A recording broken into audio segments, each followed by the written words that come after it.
نحمده ونستعينه ونستغفره ونعوذ بالله من شرور أنفسنا ومن سيئات أعمالنا من يهده الله فلا مضل له ومن يضلل فلا هادي له وأشهد أن لا إله إلا الله وحده لا شريك له وأشهد أن محمدا عبده ورسوله يا أيها الذين آمنوا اتقوا الله حق تقاته ولا تموتن إلا وأنتم مسلمون يا أيها الناس اتقوا ربكم الذي خلقكم من نفس واحدة وخلق منها زوجها وبث منهما رجالا كثيرا ونساء واتقوا الله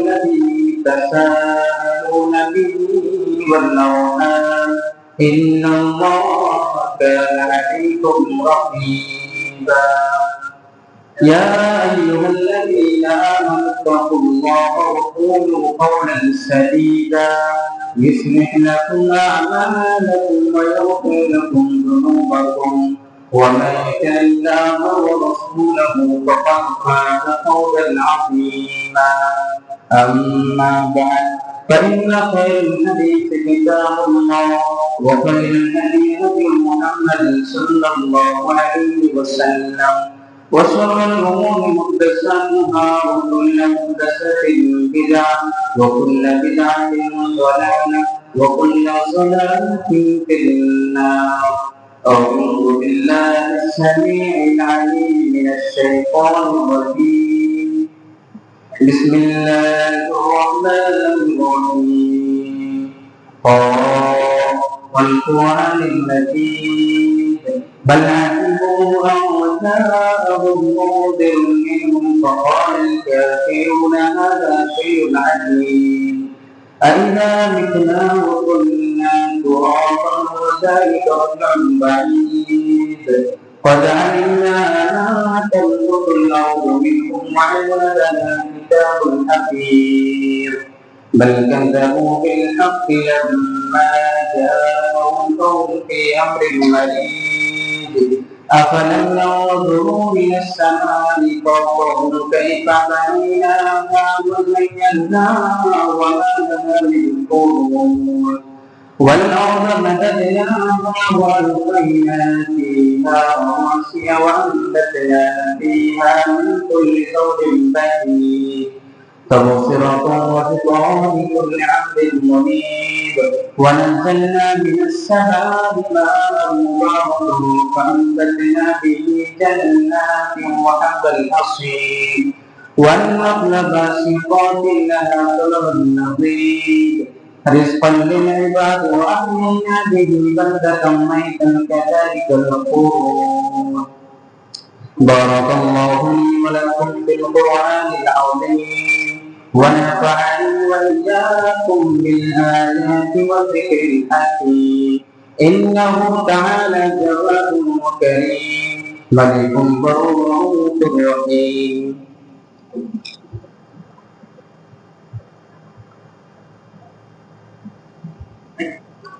الحمد لله نحمده ونستعينه ونستغفره ونعوذ بالله من شرور أنفسنا ومن سيئات أعمالنا من يهده الله فلا مضل له ومن يضلل فلا هادي له وأشهد أن لا إله إلا الله وحده لا شريك له وأشهد أن محمدا عبده ورسوله أعوذ بالله من الشيطان الرجيم بسم الله الرحمن الرحيم قل يا عبادي الذين أسرفوا على أنفسهم لا تقنطوا من رحمة الله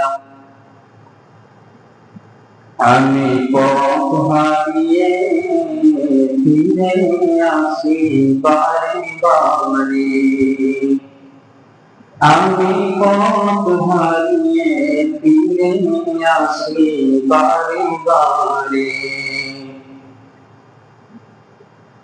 তুমি আমার আপন হলো, তুমি আমার আপন হলো, প্রাণ ভরে অন্ধকারে আমি পথ হারিয়ে ফিরে আসি বারে বারে। দুটি হাত বাড়িয়ে নত হই তোমার দরবারে, দুটি হাত বাড়িয়ে নত হই তোমার দরবারে, আমি পথ হারিয়ে ফিরে আসি বারে বারে। সমস্ত প্রশংসা আল্লাহ রাব্বুল আলামিনের জন্য, যিনি আমাদেরকে এই জুমা মসজিদে আসার তৌফিক দান করেছেন। সকলকে আলহামদুলিল্লাহ।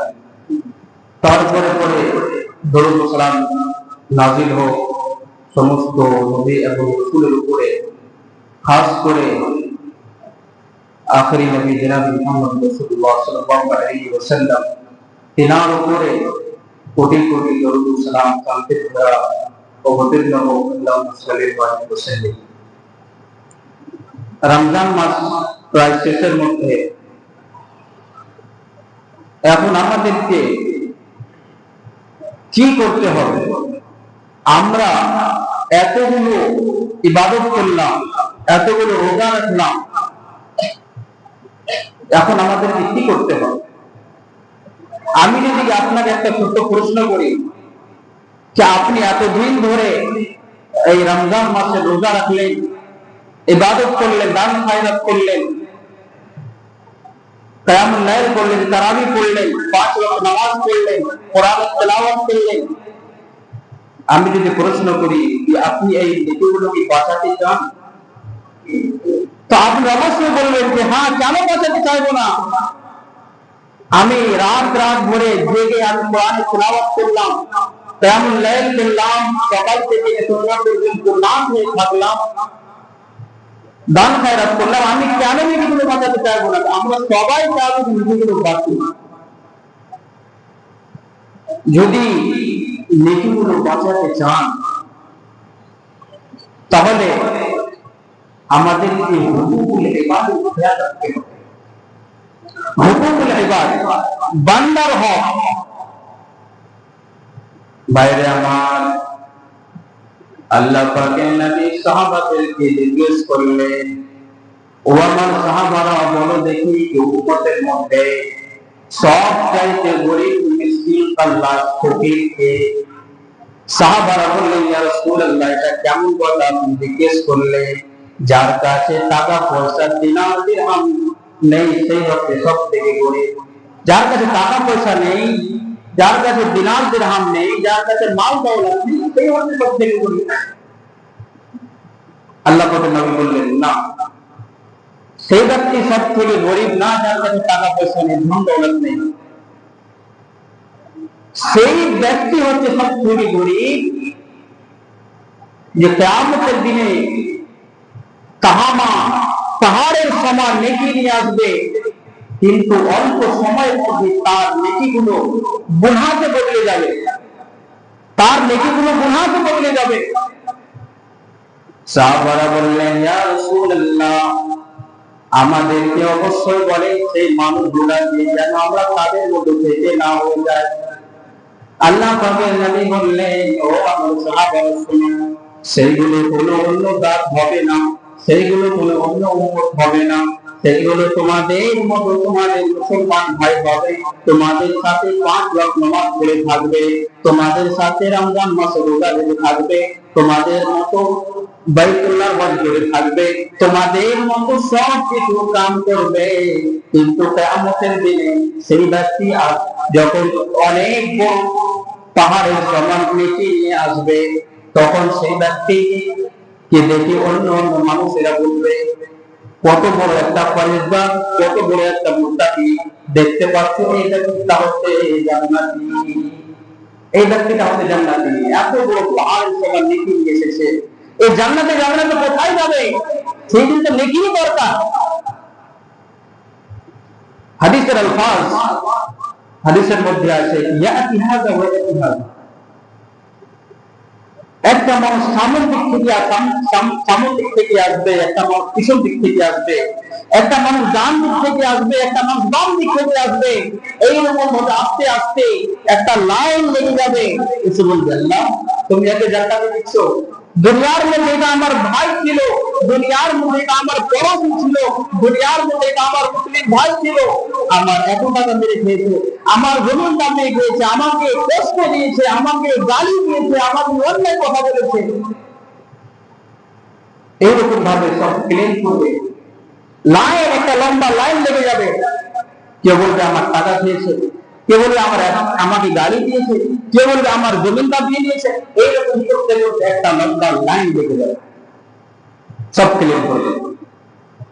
তখন আল্লাহ রাব্বুল আলামিন কি করবে? তার নেকিগুলো উঠিয়ে উঠিয়ে, যে ব্যক্তিটা একটু আগে সব বলছিল এই ব্যক্তিটা জান্নাতি, নেকি একটা পাহাড় দিয়ে এসেছে, তার নেকিগুলো উঠিয়ে উঠিয়ে যে ব্যক্তিগুলো বলছিল যে আমার এরকম করে এরকম করে এরকম করেছে, তার নেকিগুলো উঠিয়ে উঠিয়ে তাকে দিয়ে দেওয়া হবে। একটু একটু পরে তার নেকিগুলো শেষ, এখনো লম্বা লাইন লেগে আছে, অর্ধেক লোক শেষ হয়নি, তার নেকিগুলো শেষ। তো যারা লম্বা লাইনে দাঁড়িয়ে আছে তাদের কি করবে? তাদেরকে তার গুনাহগুলো উঠিয়ে উঠিয়ে ওর ঘাড়ে চাপিয়ে দিবে, ওর মাথার উপর। তো যে ব্যক্তিটা একটু আগে জান্নাতের মধ্যে যাচ্ছিল, সব বলছিল জান্নাতি জান্নাতি, একটু সময়ের পর একটু পরে সে ব্যক্তিটা তার নেকির পাহাড়টা গুনাহকে বদলে গেল। বাইরে আমার, আপনি কোনদিন কাউকে বিপদ করবেন না, আপনি কোনদিন কাউকে কটু কথা বলবেন না, আপনি কোনদিন কারোর জমি দাবিয়ে খাবেন না, কারোর টাকা পয়সা দাবিয়ে খাবেন না। যদি আপনি খেয়ে নেন, মনে রাখবেন কিয়ামতের দিনে আপনার হাসর সেই রকম হবে যেই রকম সেই মানুষগুলো হবে। যদি আপনি কারোর টাকা পয়সা পেয়ে যান, আপনি রমজান মাসে রোজা ধরে করলেন, দান খয়রাত করলেন, 5 ওয়াক্ত নামাজ পড়লেন, সেই দিন কিন্তু নেকিগুলো আপনার কাছে থাকবে না, আপনার মুসলমান ভাইয়ের কাছে চলে যাবে যাকে আপনি কষ্ট দিয়েছিলেন। নেকিগুলো যদি বাঁচাতে চান তো হুকুকুল ইবাদতের খেয়াল রাখতে হবে সবসময়। কেউ যদি আপনার কাছ থেকে কোনো জিনিস কষ্ট পেয়ে থাকে, সবসময় আপনি চেষ্টা করবেন তার কাছ থেকে আপনি ক্ষমা চেয়ে নেবেন। কথা তারা যদি কেউ কষ্ট পেয়ে থাকে, আপনি সবসময় আপনি তার কাছ থেকে ক্ষমা চেয়ে নেবেন। যদি বান্দা যদি মাফ না করে দেয় তা আল্লাহ রাব্বুল আলামিন আপনাকে মাফ করবে। এটা হচ্ছে বান্দার হক, হুকুকুল ইবাদত। 7 প্রকারের এমন গুনাহ রয়েছে, সেই গুনাহগুলো যদি আপনি করেন তাহলে আপনার নেকি করা হবে। বাইরে আমার, আল্লাহ পাকের নবী বললেন, ও আমার সাহাবারা শুনো, 7 প্রকারের গুনাহ এমন রয়েছে সেই গুনাহ থেকে সবাইকে বাঁচতে হবে। আল্লাহ পাকের নবী বললেন, ইস্তানিবু সাবাল মুবিকাতি ক্বালু ওয়া মা গুনাহ। আল্লাহ পাকের নবী বললেন, ও আমার সাহাবারা 7 প্রকারের গুনাহ থেকে তোমরা বাঁচো। সাহাবারা জিজ্ঞেস করলেন, ক্বালু ওয়া মা গুনাহ, সেইগুলি কি বলেন? আল্লাহ রাব্বুল আলামিন নবী বললেন, প্রথম নাম্বার হলো আশরিকু বিল্লাহ, আল্লাহ রাব্বুল আলামিনের সাথে শিরক করা। যদি আপনি আল্লাহ রাব্বুল আলামিনের সাথে শিরক করে যান তাহলে আল্লাহ রাব্বুল আলামিন আপনার উপরে জান্নাতকে হারাম করে দেবেন। আল্লাহ রাব্বুল আলামিন কোরআনের মধ্যে ওয়াজে খাস ভাবে বলে দিয়েছে, ওয়া মান ইশরিক বিল্লাহি ফাকাদ হারাম আল্লাহু আলাইহি জান্নাত। কোন ব্যক্তি যদি শিরক করে মরে যায় তার উপরে জান্নাত হারাম। শুধু শিরক, মূর্তির সামনে পূজা করা তাই নয়, আপনি দেখতে পাবেন প্রত্যেকটা বাড়িতে ইল্লা মাশাআল্লাহ প্রত্যেকটা বাড়িতে শিরক ঢুকে আছে।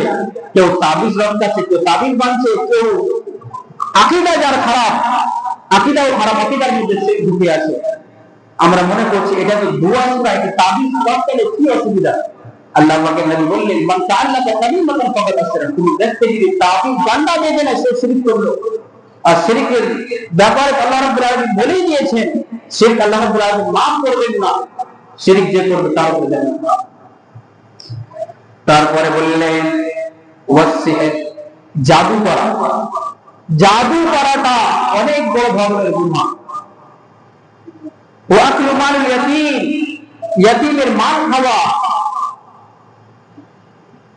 ইয়াতীমের মাল খাওয়া কত বড় ধরনের গুনাহ। আল্লাহ পাক বললেন, কোন ব্যক্তি যদি ইয়াতীমের মাল খায়, সেই ইয়াতীমের মাল খেলো না, সেই নিজের পেটের ভিতরে আগুন ভরে দিল জাহান্নাম, সেই নিজের পেটের ভিতরে জাহান্নামের আগুন ভরে দিল।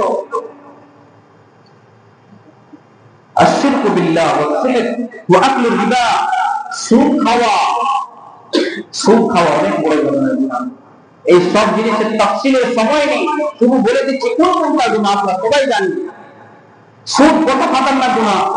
যে সুদ খাওয়াবে, যে সুদ দিবে, যে সুদ খাবে, যে গওয়াহি দিবে, যে লিখবে, সব জানাবে। ওয়া মুআকিলাহু ওয়া কাতিবাহু ওয়া শাহিদাহু কুল্লুহুম সাওয়া।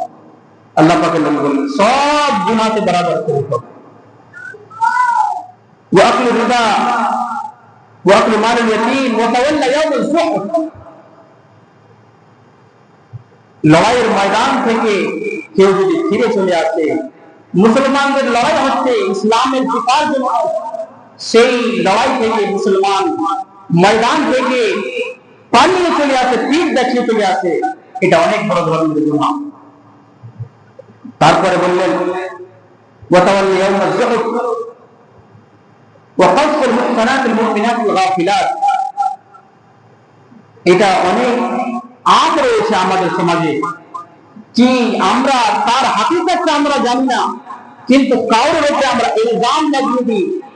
কোন পাক দামান, কোন বাপরদা পাক মহিলার উপরে কিংবা অন্য কোন কারোর উপরে যদি ইলজাম লাগিয়ে দেন, আপনি জানেন না তার হাকিকত কি রয়েছে, এটা অনেক বড় ধরনের গুনাহ। এরকম 7 প্রকারের গুনাহ থেকে আল্লাহ পাকের নবী বললেন এই গুনাহগুলো থেকে বাঁচতে হবে। যদি তুমি না বাঁচতে পারো, তোমার নেকিগুলো বরবাদ হতে থাকবে। আর আমরা এই নেকির উদ্দেশ্যে আমরা কিয়ামুল লাইল আর এত আমরা ইন্তজাম, এত আমরা অ্যারেঞ্জ করছি যে আমরা এই নেকিগুলো বাঁচাবো এবং আল্লাহ রাব্বুল আলামিনকে রাজি করাবো বলে আমরা অনেক নেকি করি, কিন্তু আমরা এই নেকিগুলো যদি বাঁচাতে না পারি, কিন্তু আমাদের ভাগ্য খারাপ। গীবত করা এমন বড় ধরনের গুনাহ। বাইরে আমার আল্লাহ পাকের নবী বললেন যে আল্লাহ রাব্বুল আলামিন কোরআন পাকের মধ্যে বলেছেন, কোন ব্যক্তি যদি জেনে কারোর জন্য গীবত না করে, গীবত করা কত খতরনাক গুনাহ।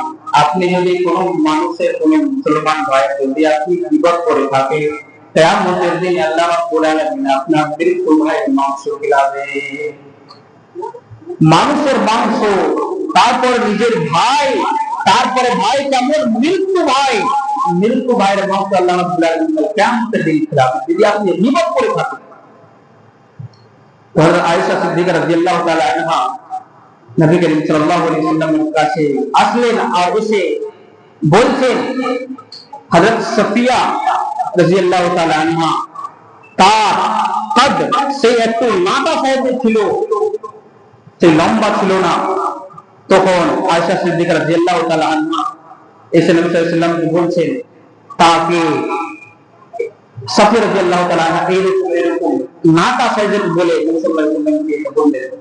তো নবী সাল্লাল্লাহু আলাইহি ওয়াসাল্লামকে এত খারাপ লাগলো এই কথাটা, নবী সাল্লাল্লাহু আলাইহি ওয়াসাল্লাম বললেন, লাকাদ কুনতি কালিমাতান বিমাইল বাহরি লামা বাদাতহু। যদি এই কথাটাকে সমুদ্রের মধ্যে দিয়ে দেওয়া হয়, তাহলে সমুদ্রের পুরা গন্ধ এবং তার কালার চেঞ্জ হয়ে যাবে। এই কথাটা এত ভারী, খালি কথাটা বললে যে এই সাফিয়া নাটা এরকম এরকম, এই কথাটা কত ভারী, সমুদ্রের কালার, তার খুশবু, তার সব চেঞ্জ হয়ে গেল সমুদ্রের মধ্যে এই কথাটা দিলে দেওয়া। আজকে আমাদের মধ্যে এই কথাটা আম, গীবত এত আম হয়ে গেছে যে আমরা কিছু মনে করছি না। যেখানে 4টা 5টা মেয়ে দাঁড়িয়ে যাবে, সেখানে গীবত হবে না, হতেই পারে না। দেখবেন তার বাড়ির গল্প চলছে, কার বেটির গল্প চলছে, কার বউয়ের গল্প চলছে, কার স্ত্রীর গল্প চলছে, এইরকম করে করে করে করে আমাদের নীতিগুলো বরবাদ হয়ে গেল, আমরা বুঝতেই পারছি।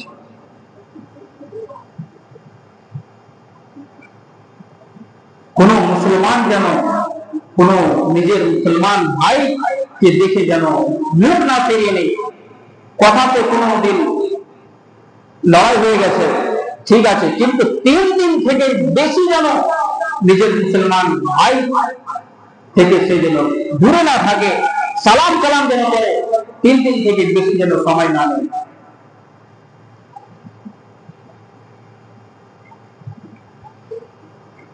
মেন উদ্দেশ্য হলো এখন যে পরিস্থিতি, আমাদেরকে বেশি বেশি করে তওবা করতে হবে।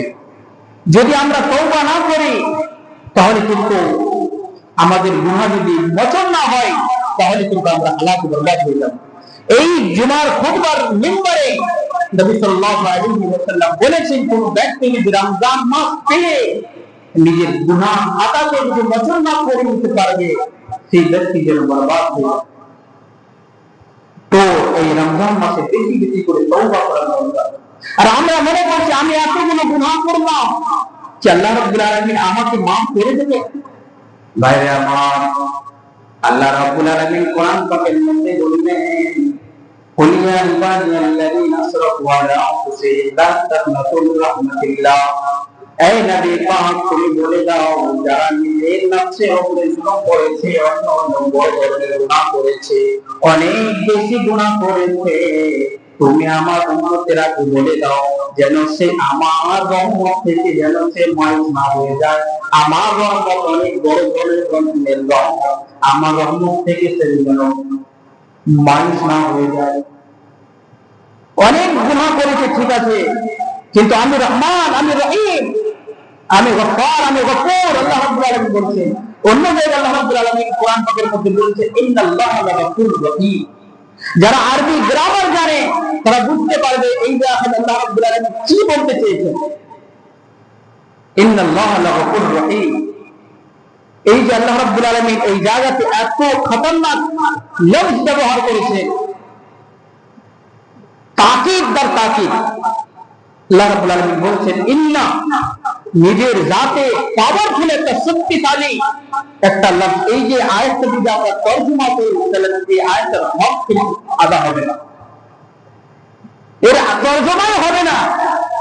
আপনি কত তরজমা করবেন? আল্লাহ রাব্বুল আলামিন অনেক অনেক অনেক কোটি কোটি বার যদি আমরা বলি আল্লাহ রাব্বুল আলামিন মাফ করে দেবেন, কিন্তু তাও আর হক আদা হবে না। মানে বুঝতে পারছেন আল্লাহ রাব্বুল আলামিন আগে ইন্না দিয়ে আসলেন, ইন্না দিয়ে বললেন অবশ্যই অবশ্যই হবে হবে। তারপর আল্লাহ রাব্বুল আলামিন লাম নিয়ে আসলেন, লাগাফুর লাম নিয়ে আসলেন, এই লাম দিয়েও তাকিদ করলেন আল্লাহ রাব্বুল আলামিন যে ইন্না এত পাওয়ারফুল আসার পরেও আল্লাহ রাব্বুল আলামিন লাম দিয়ে আসলেন। তারপরে আল্লাহ রাব্বুল আলামিন গফুর, গফুর অনেক বেশি, এটাও একটা তাকিদের একটা লফজ। আল্লাহ রাব্বুল আলামিন বলতে চাইছেন কি বান্দা যেন এটা মনে না করে যে আমি তাকে মাফ করব না। আল্লাহ রাব্বুল আলামিন বলতে চাইছেন অনেক বড় ধরনের রহমত আমার কাছে আছে।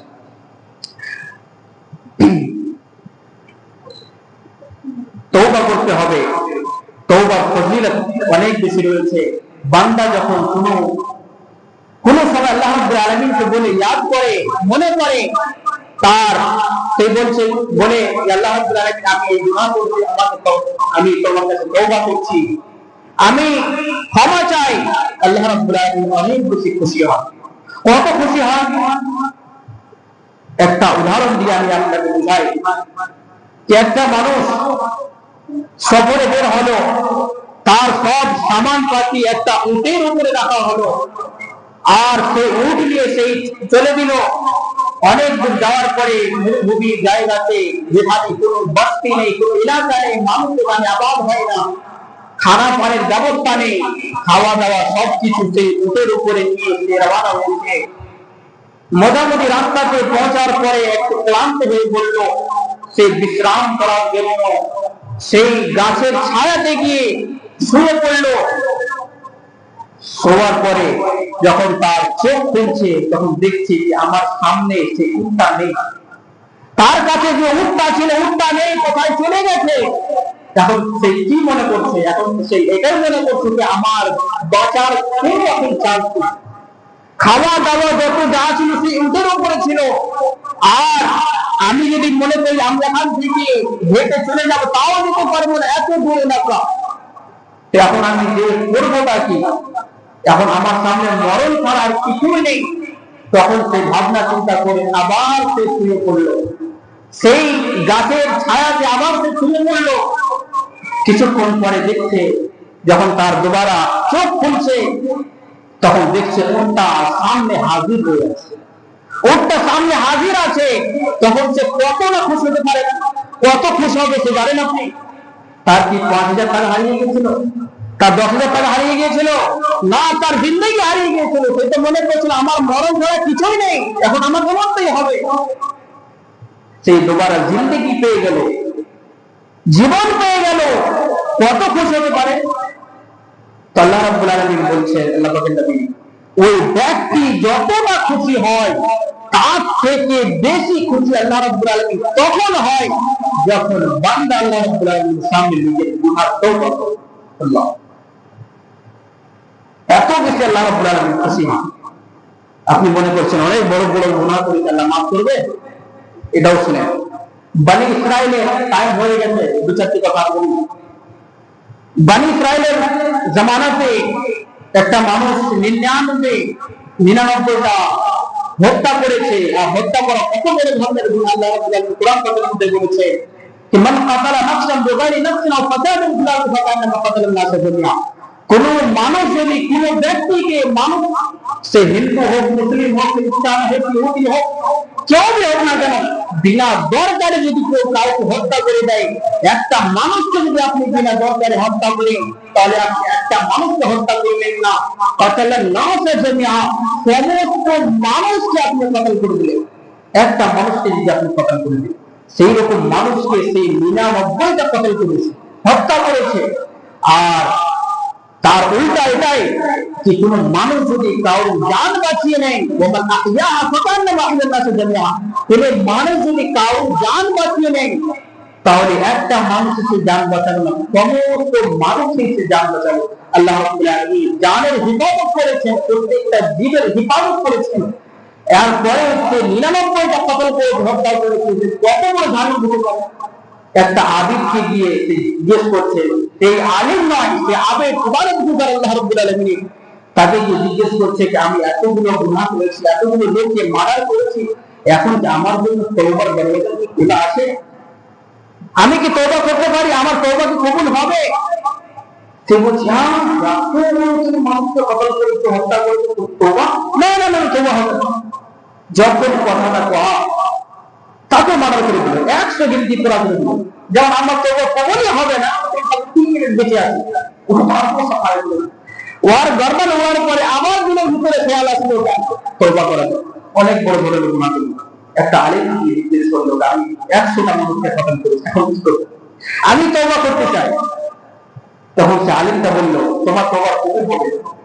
আল্লাহ রাব্বুল আলামিন গফফার, গফুর, তোমার তওবা কবুল হবে, কিন্তু শর্ত একটাই, তোমার এলাকা ছেড়ে অন্য এলাকায় চলে যাও, হিজরত করে যাও, সেই জায়গাতে ভালো ভালো মানুষ থাকে, নেককার লোক থাকে, মানুষ থাকে ভালো ভালো, সেই জায়গায় চলে যাও, তোমার এলাকা ছেড়ে দাও। তখন সেই নিজের এলাকা ছেড়ে অন্য এলাকার দিকে রওনা হয়ে গেল। রাস্তায় তার মওত হয়ে যায়। আযাবের ফেরেশতা, জাহান্নামের ফেরেশতা এবং জান্নাতের ফেরেশতা এসে লড়াই করতে শুরু করে। জাহান্নামের ফেরেশতা বলে, 100টা মানুষকে কতল হত্যা করেছো, কেমন করে জান্নাতে যাবে? জান্নাতের ফেরেশতা বলে, এই তওবার নিয়তে বের হয়েছে, আমাকে দিয়ে দাও এই জান্নাতি। হযরত জিবরীল আলাইহিস সালাম এসে তাদের মধ্যে ফয়সালা করতে লাগলেন, কি কি হয়েছে তোমাদের, এরকম এরকম অবস্থা। তখন জিবরীল আলাইহিস সালাম বললেন, শোনো, এই দুই দিকের জমিনটা নাপিয়ে নেওয়া হোক, যে কোনটা জমি বেশি আছে, সে যদি গুনাহগার মানুষের বস্তি থেকে যদি কাছে থাকে তাহলে সে জাহান্নামী, আর সে যদি ভালো মানুষের দিকে এগিয়ে বেশি চলে যায়, তার দিকে জমিটা কম থাকে, তাহলে সেই ব্যক্তি হবে জান্নাতি। তো জমিনটা যখন নাপা হলো, খুব বরাবর হলো, কিন্তু একটু বেশি এগিয়ে গিয়েছিল ভালো মানুষের দপ্তর দিকে, গ্রামের দিকে সে একটু এগিয়ে গিয়েছিল, মৌতের সময়টা একটু একটু করে ছেঁচে একটু আগে বেড়ে গেছিল। তখন যখন নবী লাগানো হলো, তখন বরাবর হলো, কিন্তু একটু বেশি ভালো মানুষের দিকে এগিয়ে গিয়েছিল।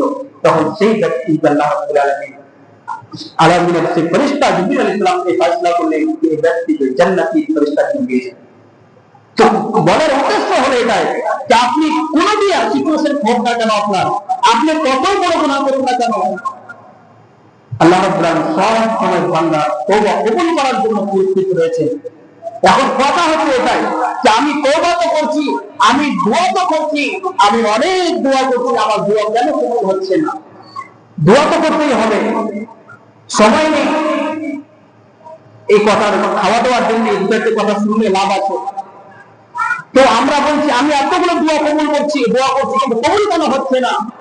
একটা কথা মনে রাখেন, দোয়া কবুল করার জন্য শর্ত হচ্ছে এটাই যে আল্লাহ রাব্বুল আলামিন আপনাকে যে রিজক দিয়েছে সেই রিজক যেন হালাল হয়, আপনি যে পেটে নিচ্ছেন সেই খাবারটা যেন হালাল হয়, আপনি যে পোশাকটা পরছেন সেই পোশাকটা যেন আপনার হালাল হয়। এই কথাটাই বললেন আল্লাহ পাকের নবী। তিন প্রকারের মানুষ যেমন, যার দোয়া আল্লাহ রাব্বুল আলামিন সব সময় কবুল করার জন্য প্রস্তুত থাকে। বাইরে আমার আল্লাহ পাকের নবী বললেন তিন প্রকারের মানুষ এমন রয়েছে যার দোয়া আল্লাহ রাব্বুল আলামিন কোনো সময় তরক করেন না, কোনো সময় এরকম হয় না যে কবুল করবে না, সব সময় কবুল করার জন্য প্রস্তুত থাকে। সালাসু দাওয়াতিন মুস্তাজাবু লাহুন্না লা শাক্কা ফীহিন্না দাওয়াতুল মুসাফির ওয়া দাওয়াতুল মাজলুম ওয়া দাওয়াতুল ওয়ালিদি ওয়ালাদিহি। কোন মুসাফির ব্যক্তি যদি দোয়া করে তার দোয়া কবুল হয়, কোন মাজলুম ব্যক্তি যদি দোয়া করে তার দোয়া কবুল হয়, কোন মা বাবা যদি ছেলের পক্ষে যদি দোয়া করে তার দোয়া কবুল হয়। এই তিন প্রকারের মানুষের দোয়া আল্লাহ রাব্বুল আলামিন সব সময় কবুল করেন, কোনো কথা থাকে না, সব সময় আল্লাহ রাব্বুল আলামিন কবুল করার জন্য প্রস্তুত থাকেন। কিন্তু আল্লাহ পাক নবী বললেন একটা মানুষ সফল হয়েছে, তার চেহারা দেখে মনে হচ্ছে সেই গর্ভগোবার থেকে সে হয়ে এসেছে, অনেক দূর থেকে এসেছে, তার চেহারা দেখে বোঝা যাচ্ছে তার কাপড় ধরে সব ধাক্কা হয়ে গেছে, এত দূর থেকে সফর করে আসলো। সেই নিজের হাতখানা আসমানের দিকে উঠালো, আমাকে ক্ষমা করে দাও, এরকম দোয়া করছে। আল্লাহ বলছেন তার খানা হারাম ছিল, হারাম, সে পান করতে পান করার জিনিস সে হচ্ছে হারাম। হারাম, তার লেবাসটা ছিল, তার লেবাসটা হচ্ছে হারামের। হারাম, শুধু তাই না, তার বাড়িতে তার পরমারিশ হয়েছে হারাম জিনিস দিয়ে। হারাম, তার দিয়ে কেমন করে যেতে পারে? বোঝা গেল এটাই যে দোয়া কবুল করার দিকে আমি দোয়া কবুল না হচ্ছে আমাদের, তার কারণ হচ্ছে এটা যে আমরা হালাল খাচ্ছি না, আর আমরা দোয়া কবুল করছি কিন্তু দোয়ার আদাব জানি না, দোয়া কেমন করে করতে হয়। সর্বপ্রথম আপনি সূরা ফাতিহা পড়বেন, সূরা ফাতিহা পড়ার পরে আল্লাহ রাব্বুল আলামিন অনেক বেশি করে তারিফ করবেন, তুমি সবথেকে বড়, তোমার চেয়ে উপরে কেউ নাই, তুমি পুরো দুনিয়ার মালিক, তুমি ক্ষমাকে ভালোবাসো। আপনি একটু বাড়িয়ে চাই আল্লাহ রাব্বুল আলামিন তারিফ করে, তারপরে দরুদ শরীফ পড়ে, দরুদ শরীফের পরে আপনি যে কিছু আপনার ইচ্ছা চান আল্লাহ রাব্বুল আলামিন আপনাকে কবুল করবেন। আমরা কিচ্ছু জানি না, শুধুমাত্র কি করছি, নামাজের পর হাত তুলে নিচ্ছি আর যার জিনিস দরকার আমরা চাইছি, কিন্তু এরকম আল্লাহ পাক নবী বললেন না। আল্লাহ পাক নবী একটা সিস্টেম বলে দিলেন। একটা কথা মনে রাখেন, কারো কাছ থেকে কোনো কিছু চাইলে একটু চাপরুচি করতে হয়। এই আপনি তো অনেক বড় ধরে নেন, আপনি তো খুব জানি, আপনি তো এরকম করে যখন বলবেন তার দিনটা একটু নরম হয়ে যাবে, সেই রকম ব্যাপার আল্লাহ রাব্বুল আলামিনকে দেখতে হবে। আপনি খামাসি খুব তারিফ করেন, তারপরে দরুদ পড়েন আল্লাহ রাব্বুল আলামিন সাল্লাল্লাহু আলাইহি ওয়াসাল্লামের উপরে, তারপরে আপনার যা কিছু দরকার সে আপনি চান আল্লাহ রাব্বুল আলামিন কবুল করবেন। আল্লাহ রাব্বুল আলামিন আমাদেরকে যেন বেশি বেশি করে তওবা করার তৌফিক দান করেন। আমিন। ইন্নাল্লাহু ওয়া মালাইকাতুহু ইউসাল্লুনা আলান নবী ইয়া আইয়ুহাল্লাযীনা আমানু সাল্লু আলাইহি ওয়া সাল্লিমু তাসলিমা। আল্লাহুম্মা সাল্লি আলা মুহাম্মাদ ওয়া আলা মুহাম্মাদ কামা সাল্লাইতা আলা ইব্রাহিম ওয়া আলা ইব্রাহিম ইন্নাকা হামিদুম মাজিদ। আল্লাহুম্মা বারিক আলা মুহাম্মাদ ওয়া আলা মুহাম্মাদ কামা বারাকতা আলা ইব্রাহিম ওয়া আলা ইব্রাহিম ইন্নাকা হামিদুম মাজিদ। সুবহানা রাব্বিকা রাব্বিল ইজ্জাতি আম্মা ইয়াসিফুন ওয়া সালাmun আলাল মুরসালিন ওয়াল হামদুলিল্লাহি রাব্বিল আলামিন।